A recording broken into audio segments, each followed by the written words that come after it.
Hello everyone, Ziausen on this side. So in the yesterday lecture, we were dealing about the urine formation, about the glomerular ultrafiltration, selective reabsorption, and the tubular secretion.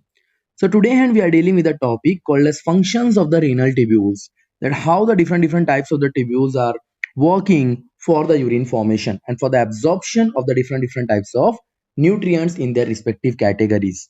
Okay, so let's get started. First of all, we should know that how many tubules are there. So the first portion of the renal tubule is called as the PCT, that will be called as proximal convoluted tubule. Then the second portion will be called as Henle's loop, which is divided into descending and then ascending loops. Then the third portion will be called as distal convoluted tubule. Okay, so let's get started. So the first thing first is called as proximal convoluted tubule. Okay, and that is also called as PCT. So basically, PCT is lined by simple cuboidal brush border epithelial cell. So basically, this will be the simple cuboidal brush border epithelial cell. Okay, this is a simple cuboidal brush border epithelial cell which is responsible for increasing the surface area for reabsorption. Okay, which is responsible for increasing the surface area for reabsorption. Here, all of the essential nutrients, majority of the essential nutrients are like almost 70 to 80% of the electrolytes, water, which are reabsorbed by this segment. Okay, deal with. So majority of the portion of the nutrients are absorbed here in the PCT, the proximal convoluted tubule. It does helps to maintain the pH as well. Okay, pH and the ionic balance of the body fluid by selective secretion of the hydrogen ion, ammonia, potassium into filtrate. Again, hydrogen, ammonia, and potassium, okay, into the filtrate, and by absorption of the bicarbonate ion from it. Basically, the bounded form of the water along with the carbon dioxide is called as bicarbonate.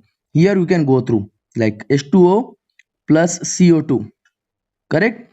So it will be giving you somehow HCO3 minus and H plus. Okay, deal with the help of an enzyme called as carbonic anhydrase. Okay, deal with. Now the second portion of the renal tubule is called as Henle's loop, or we call it as loop of Henle as well. So the reabsorption is basically like the first portion of the Henle's loop will be the descending limb, and then the second portion will be the ascending limb. So I'll be going through the descending limb first. So here I'm having the descending limb. The descending limb of loop of Henle is permeable to water. Please do remember that water is absorbed in the descending limb of loop of Henle, but almost impermeable to electrolytes, which means that the water can be absorbed from the descending limb of loop of Henle, but still there will be no absorption of the electrolyte. The salts will not be absorbed in the descending limbs. Whereas in case of the ascending limb, is this region does plays a significant role of maintenance of high osmolarity of medullary interstitial fluid. So basically, the water will be absorbed in the descending limb, whereas the electrolytes will be absorbed in the ascending limb of loop of Henle. Okay, deal with. Now, this concentrate the filtrate as it moves down. Then the ascending limb is impermeable to water. Both of them are working antagonistically to each other. The ascending limb is impermeable to water, but it does allow the transport of electrolytes, whereas the vice versa case is with the descending limb, which is absorbing the water, which is permeable to water but almost impermeable to electrolyte. This is about the descending limb. And in case of the ascending limb, it is impermeable to water, whereas it is allowing the transport of electrolyte. Okay, either actively or passively, which means by the expenditure of energy by means of active process, or without expenditure of energy by means of passive diffusion. Therefore, as the concentrated filtrate passes upward, it gets diluted due to the passage of electrolyte to the medullary fluid. Okay, do remember the case. Now, leaving the final portion of the nephrons called renal tubule called as distal convoluted tubule, or what we call it as DCT. So basically, the conditional reabsorption of sodium and water does take place in this segment. Okay, the conditional reabsorption of sodium and water does takes place in this segment, whereas DCT is also capable of reabsorption of bicarbonate. Okay, and It is responsible for the secretion of the proton and the potassium ion as well.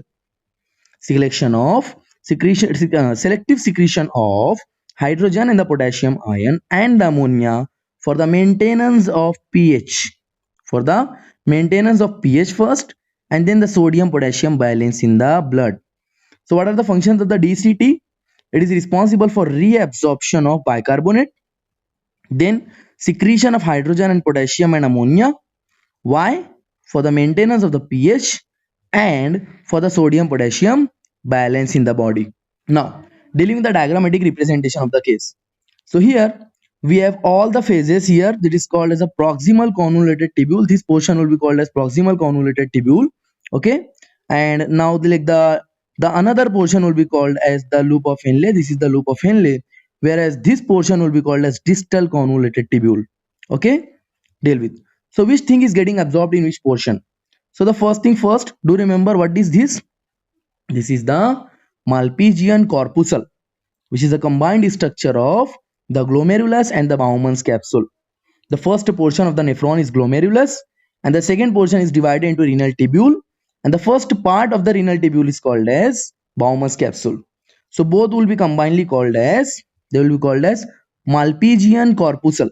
Okay, deal with the case. So here in case of the proximal convoluted tubule, bicarbonate, sodium chloride, different types of nutrients, potassium, ammonia, water, and hydrogen are absorbed here. Okay, deal with the case. In case of the proximal convoluted tubule, majority of the nutrients and electrolytes in the water are getting absorbed, reabsorbed almost 70 to 80% of the total filtrate. Okay, deal with. Now, here if I'll be going through the loop of Henle, okay, so here first of all I'll be having the descending limb of loop of Henle, correct? So this is the descending limb of loop of Henle. Okay, then it will be going upward again, it will be called as ascending limb of loop of Henle. The shape of the loop of Henle is somehow this U shaped. Okay, so in case of the descending limb of loop of Henle, only water is getting absorbed, whereas no salt is getting absorbed, no electrolytes are getting absorbed. And in case of the vice versa, the ascending limb will be absorbing the salt and the electrolyte, but not enough amount of water. Whereas here, like, we are observing that the medulla and the cortex has been written. So in case of the cortex is the outer portion, whereas the medulla is the inner portion. This portion will be the outer medulla, this will be called as the inner medulla. So deal with the case. Okay, one extra thing, that if you are dealing with the size and the of the descending limb and the ascending limb, here you will be observing that the complete descending limb is in the thin portion, whereas the ascending limb of loop of Henle has been divided into two portions called as the thin segment and the thick segment. Okay, but still none of the segment is responsible for the absorption of water, rather they are absorbing the electrolyte sodium chloride in case of the ascending limb, and in case of the descending limb it's complete vice versa. The descending limb of loop of Henle is absorbing the water and not the electrolyte. Now the time has come to discuss about the DCT, that is called as distal convoluted tubule. So here you are observing it is absorbing that sodium chloride, water, bicarbonate, potassium and hydrogen ions. But do remember one case, that and like if you are comparing the PCT and the DCT, PCT is the one which is absorbing majority of the nutrients. Okay, PCT is one which is absorbing majority of the nutrients as compared to DCT. Now if I am going through again further for the diagram, here I am observing some collecting duct as well. Now what does this collecting duct means? So basically collecting duct is something which is attached with the distal convoluted tubule. Basically this collecting duct will be having unabsorbed the waste material which has been excreted out from the body, and this collecting duct will be, first of all it will be opened into the calyces. Okay, first of all it will be opened into the minor calyces, then it will be going for the major calyces. From major calyces it will be dealing with the renal pelvis, and after renal pelvis it will be going through the ureter, and from ureter it will be dealing with the urinary bladder, and from the urinary bladder it will be going out of the body by means of urethra, so deal with again. From the collecting duct it will be dealing with the minor calyces, then major calyces, then ureter, then urinary bladder, and at the end of the day it will be excreted out by means of urethra. Do remember one case in that in collecting duct as well, little amount of water is absorbed. Okay, go through. Now dealing with the collecting duct here. So basically this long extend from the cortex of the kidney to the inner part of the medulla, and the large amount of the water could be reabsorbed from this region to produce a concentrated urine. This segment allows the passage of the small amount of urea into medullary interstitium to keep up the osmolarity. Do remember one thing. It also plays a role in the maintenance of the pH and the ionic balance of the blood by selective secretion of hydrogen ion and the potassium. Go through. Just like we have observed the diagram. Hopefully this process you have gone through like about the reabsorption and the secretion of the major substances at the different part of the nephrons.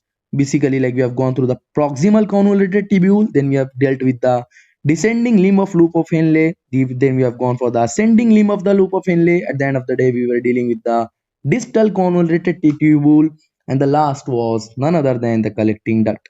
Okay, hopefully this lecture has been beneficial for you guys. Thank you very much for your so much support. If you do have any kind of questions, you can ask me there in the comment section. Thank you.